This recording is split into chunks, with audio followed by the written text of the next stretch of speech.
your girl Nikela, and today I'm back with another video. I know it's been a little minute and I had stopped, but I really wanted to start back doing YouTube. The whole time I really been gone, I've been thinking about starting back. That's how I knew. I was like, okay, you need to go ahead and handle your business and get it done. So today I'm coming back with a story time for y'all, and this is about the time I had a miscarriage back in 2018 before I had baby Jalen. And yeah, we're just gonna get right into it. So when nobody be like trying to figure out what I'm doing, I'm gonna be eating food seckless. I just went and got me something to eat. I'm hungry.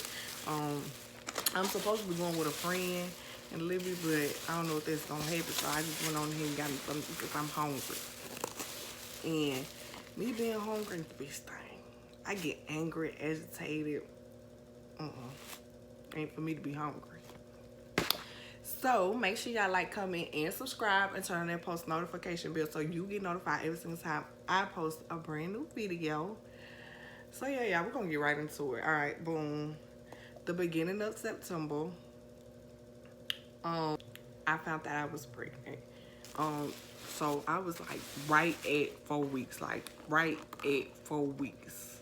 Like every month I turned a new, every beginning of the month I turned another month pregnant, so that was easy for me to keep up with.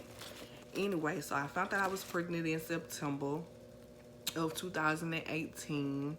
I had my first appointment at like, and my due date was May 5th. I had my first appointment at around 7 weeks. So go to the doctor's office, and they didn't want to do an ultrasound like right away. So I was fine with that, even though I wanted one because I was gonna pay sneak peek just to get one. But so I waited. So at seven weeks and a few days, I went to my first doctor's appointment. They wanted to see if they could hear the baby's heartbeat. So they put the little monitor on there. It wasn't the doctor, it was actually a lady who was helping him out, working under him, who was gonna be there for a good little minute. So yeah, she checked me, and it took her about 10 to 15 minutes, and she could not find the baby's heartbeat at all whatsoever.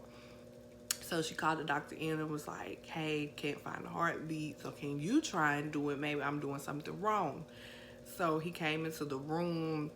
He took about 5 to 10 minutes and was checking, couldn't find it, and said, okay, Miss Carlton, we can't find the baby's heartbeat. So the baby, he just said the baby was too small to have a heartbeat, which from all the research I had done prior to having Junior 2 years earlier, I knew that wasn't right. So I just went along with it. I said, okay. So he scheduled me for an appointment in a month. And we was gonna come back and redo the same thing again. So a month passed by. Now I'm 11 weeks in a few days. Come back to the doctor's office. So they come in, checking for the baby heartbeat again. And the woman checked for about a good 15-20 minutes, and she couldn't find anything. Now at this time there was another man in there as well as my doctor. He was helping out the doctor's office, and he came in for like 10 minutes and couldn't find anything either. And he was like, let me go get your doctor for you. Went and got the doctor, and the doctor came in. He didn't even look for 5 minutes. He checked me just because he didn't know exactly where I was in my pregnancy. He just knew I was early because I didn't have no stomach or nothing like that. So he came in, checked, couldn't find nothing either, and wound up saying baby was still too small. Those were his words. The baby was too small. So I said, okay, the baby not gonna keep being small at this point. Like, this is a whole month later. So I went with it. And so he was like, okay, well, we'll come, since this has happened again, we'll just set you up a 2-week appointment. Now, normally you don't get every 2-week appointments unless you've had a miscarriage already before, or either you're high-risk pregnancy, which I had preeclampsia with Junior and a few more things. Some more stuff happened. So I was kind of, they classified me as high risk, but they didn't treat me as I was high risk. So When the 2 weeks came, something happened to where I think I had to work or something, and I didn't want to miss work, or either I was managing. I was doing something to where I could not miss work. So I had called, rescheduled the appointment. Now, fast forward, they got me in like a few days after the appointment they originally set me for anyway. So I think by the time I go back to the doctor's office, I'm at 13 weeks and 5 days at this point. So they go, the woman, the same woman from the beginning of the pregnancy, she comes, she starts checking. Can't find anything. She said, okay, well, let me go get this man. She thought she was doing something wrong still at this point, because you know your baby sits low, like in your uterus area, not nowhere in your stomach, in your uterus. So that's why they check. They put the monitor so low in the beginning, because that's where your baby is. Your baby's not up in there yet. So she goes and get this man. So he's checking for about 15 to 20 minutes. Can't find anything. They weren't acting like nothing was wrong. And in my mind, I'm not paying attention to them. I'm not even thinking about a miscarriage at this point. So it was like, okay, well, we can't find baby's heartbeat, so let me go get your doctor. Doctor comes in. He starts checking, and he checked for about a good 15 minutes at this time. And he's like, okay, I want to get you in the room. So actually, they left out. They all three left out. And they went out for about 5 minutes. Came back in and said, okay, we want to get you, we want to send you to get a ultrasound. We want to take you to the ultrasound room. I'm like, okay, good. I want ultrasound anyway. It's fine with me. So I go to the ultrasound room. They ask me, pull my clothes up. You know how they do when you get an ultrasound. Pull your clothes up. I mean, pull your shirt up. Pull your pants down a little bit, so they can get down there to the bottom of your stomach. Do that, and he starts checking. At this time, it's only one nurse in there, and it's actually the nurse that works with him, that always come in the room with him, not nobody else that was shadowing him. So she came in, and she already pretty much knew me from when I had Junior first anyway. And he was like, oh, okay, well, it looks like you have a 7-week sac. And me and the lady look at each other like, what the fuck you mean a 7-week sac? Like, I'm getting a little emotional, y'all. And she goes to say, no, she's 14 weeks pregnant. And he was like, oh, okay. So now, then he starts to look at it. He says, okay, you look like you have a 7-week sac, and it looks deformed. It looks like something's wrong with it.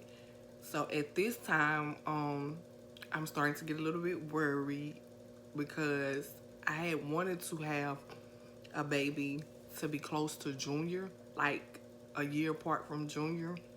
But this baby was coming, like, this baby would have been here. Junior would have been 3. And so he was like, okay, well, I want to do a vaginal ultrasound, which I had never had one. I was so scared. It was like, he left out the room. The lady left out the room. He was like, I want you to take off your clothes, take off your bottoms, put this thing over you, and I'll be back to do your vaginal ultrasound. Came back in a few minutes. He did the vaginal ultrasound. He looked for a second, and he said, okay, yes, this sac looks to be really, really early, and it's deformed. There was a baby in there, and it was deformed, and it didn't look right. And he sat quiet for a second, and he said, Miss Carlson, I think you're having a miscarriage. In that moment, I was so strong in that moment, because in my mind, I just wanted to straight bust out in tears. Like, I've heard of it happening so much, and my mom had a miscarriage before me, and I was like, this can't be freaking happening to me. Like, this cannot be it. So, y'all, I held in my tears in that room. He left out, and before he left out, he said, I want to see you to the hospital, which was across the street. But he couldn't see me that day. He had to set up an appointment. So I had an appointment to go the next morning to get this ultrasound done to make sure that I had miscarried. So as soon as he left out the door, The woman left out as well. And guys, I just bust into tears in the room. I could not handle it. I was at the doctor's office by myself. LaQuavis was at work. I called him because I just did not know what to do. And I'll talk about, I was hysterical in the room, and the lady like walked out, but she came right back in. And so like she was trying to hug me and console me. And she was saying, do you need me to call anybody for you? Do you need me to do anything for you? And I was like, no ma'am, I'm fine. You know, just holding it in, because I'm a woman. We know how to pretty much be strong. Anything a woman has to do, we always get it done, and we know how to be strong at any moment, and we know how to have our moment to ourselves in our own space and in our own mind. And that's what I wanted to do. I did not want anybody to see me break down into tears and just have an emotional breakdown. And then I had to still walk out in this lobby full of people and them see, you know, or either know what's going on. Even though it happens and it's real, I just didn't want them to know that it was real for me. So I'm in the room, I'm crying with this lady, and she just keeps asking me, am I okay? Do I need to call somebody? What do I want her to do? And I didn't want her to do anything. She had already done enough. She was hugging me, she was rubbing my back, and I'm trying to put on my clothes too at the same time, but it was just so heartfelt for me. So they were trying to get the paperwork to get my appointment for the next day, and they wanted me to wait in the lobby. Mind you, the lobby is full of people. This doctor's office was full of people. I think I was like the first appointment in, so like it was full of people. And y'all, when I tell you, they had me sitting in this lobby for like 13 minutes just waiting on a confirmation from an appointment. I wind up even honestly going to the desk and was like, listen, I'm pretty sure you know what's going on with me. Can I just please go home and y'all call me and give me the time of the appointment, what I need to do, send me the information or whatever. She was like, oh no, it's gonna take a second. I waited another like 10 to 15 minutes, and that was the hardest time, because I'm sitting here just like sniffling the whole time, not being able to just cry and break down like I wanted to in front of these people. So finally get my stuff. I go out to the car, I get hysterical, and then I go to talk to my sister and my cousin. They're just telling me, you know, God makes no mistakes. Whatever happened was supposed to happen. Keep it going, keep it moving, don't think about it too much. And that's kind of what really honestly got me through it. But I did have my moment, and I still have my moments now. I'm having a moment now, but I'm just not, I can't do it on camera.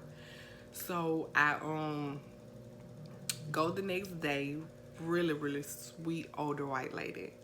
If I knew who she was, I would want to give her a hug and maybe give her some food and lunch or something right now, because she was like, when I got in the room, it's just this quiet room. It's just you and this person with an ultrasound machine, and they're there to just take pictures from all kinds of angles. I'm talking about, they at least have 100 pictures of my stomach.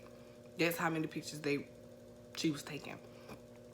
So she was like, I can't tell you anything, so don't expect me to give you an answer on what's going on with you, blah, blah, blah. So I'm like, okay, I understand. I've been in the medical field before. I know about HIPAA. I know you're not supposed to tell a patient something that may not be in vain in that moment. However, she was very consoling. She was very sweet. She was very honest.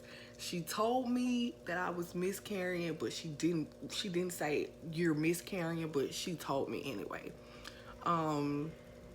So I had my moment again in the room, and she just let me cry, y'all. Like, I was so amazed at how she just didn't say anything. She was just rubbing me and consoling me and telling me that everything was really honestly gonna be okay. But I was scared out of my mind. I was losing a baby I really, really wanted. And in my mind, I thought I wasn't having another kid again, and I wanted another baby. So, I go to the doctor, back to the doctor, the day after that, and he schedules me for a DNC. Now, no, I go to the doctor right after I get out of the hospital. I had a doctor's appointment. So I go to the hospital, the doctor the same day after I got out of the hospital, and he schedules me for a DNC.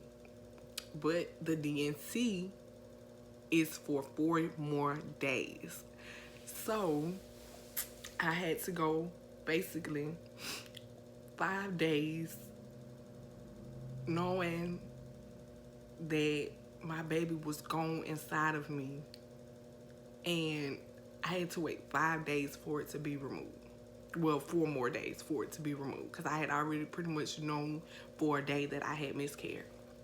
So I had to go 4 days knowing that this fetus was inside of me, not living, not growing, not eating, not being nurtured, not anything. And that was worse than finding out. Like, when he said it, I was like, what? Are you serious? Like, this could kill me, and you want me to wait 4 extra days? So, you know, I dealt with it. I contemplated plenty of times that whole day, just going to the emergency room, and telling them my stomach hurt or something so that I could just have an emergency DNC and get it over with. But I did it. I just pretty much dealt with it. It was very, very hard. It was like the worst 4 days of my life. I didn't do anything. I just sat and I cried the whole entire time. Then finally the day of the surgery comes. Mind y'all, now that the surgery's here, I'm 15 weeks and 3 days. If you're still counting, you know, even though I'm at this moment, I'm still pregnant to me because the baby's still in there. It's not gone. It can't go anywhere because I was too far along to just pass it. It's like a blood clot or something like that. So, now I'm 15 weeks, 3 days, going in to have this DNC done. And this is the longest prep type surgery ever. I had surgery when I was 6. I don't remember it. But, not 6, y'all. I was younger than that. On my tonsils. But, I didn't remember the process, y'all. It was a long, antagonizing process. After everything was done, I finally did wake up and I was able to talk to the doctor. I wound up asking him, well, did you know what the gender was? And he was like, no. It was just honestly a big mass of blood. Which, then I was like, huh? It was confusing to me. Because then that 7-week sack all of a sudden made sense. So, pretty much, I had a baby that wasn't growing, wasn't nurturing, wasn't doing anything for maybe about a good 5 to 7 weeks. I had, and when they couldn't find that heartbeat at 7 weeks, that was the clue right there that it wasn't alive. I don't know what happened. I don't know how it was still able to stay inside of me. And crazy part about it, you guys, I had no symptoms. I felt pregnant. I was looking pregnant. Everything screamed pregnancy. Nothing screamed miscarriage. No blood, no stomach pains. I didn't have anything that led me to think that my baby wasn't alive inside of me. And that part just goes to show you that women should be more aware of their body. Even though it's a doctor and he should know everything about bodies, he don't know everything about your body. Your body is your body and you know it well. And he couldn't even tell me what my baby was. And I know what's crazy is that I was going to actually pay, because at Sneak a Peek, you can find out early what your baby is. I forgot how many weeks it is, but you can find out very early. And I was planning on paying to find out what my baby was,